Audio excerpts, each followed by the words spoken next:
Sa ating negosyo balita, good news para sa micro, small and medium enterprises.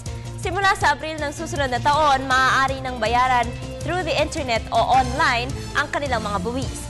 Ang hakbangin ito ng Bureau of Internal Revenue ay inaasahang magpapalakas ng kanilang information technology, business registration at serbisyo sa taong. Para sa detalye, balitaan mo kami, Jackie Sai.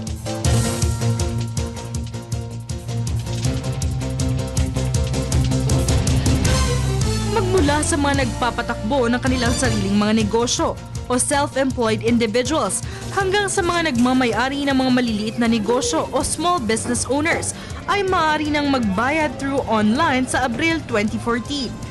Ito ay hakbang ng Bureau of Internal Revenue o BIR sa pagsasaayos ng kanilang information technology at business registration process upang mailapit ang kanilang serbisyo sa taong bayan.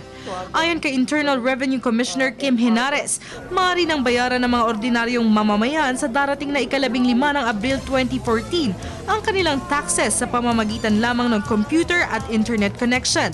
Anytime, anywhere. Ayon pa kay Henares, sa pamamagitan ng pagtatayo nila ng magandang information technology structure at kapasidad, mabibigyang daan ang paggamit ng electronic filing ng iba't ibang serbisyong handog nila, gaya ng returns mula sa capital gains tax, donors tax, estate tax, na komportableng maifa-file ng isang individual saan man siya naroroon gamit ang internet. Dito maipapadala na rin electronically ng BIR ang certificate na ang ahensya diretso sa registry deeds at hindi na kailangan pang pumila o pumunta sa kanilang ahensya. Sabi pa ni Henares, inaasahan ng ahensya ang pag-iimplementa ng electronic notarization dahil karamihan ng dokumento mula sa gobyerno ay kinakailangan ng notaryo. Pinag-uusapan na ng BIR at Department of Budget and Management ang paggamit ng online payment system.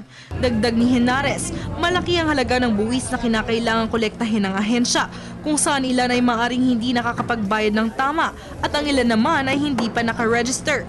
Kung kaya't sa pamamagitan ng online payments, pursigidong babantayan at kokolektahin ng ahensya ang tamang buwis ng mga maliliit man o malalaking negosyante.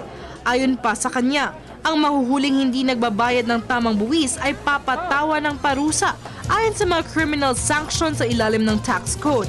Kaya paalala ng ahensya sa mga nagnenegosyo na magbayad ng tamang buwis sa tamang oras upang maiwasan ang pagkabilanggo. Para sa Telebisyon ng Bayan, Jackie Sai.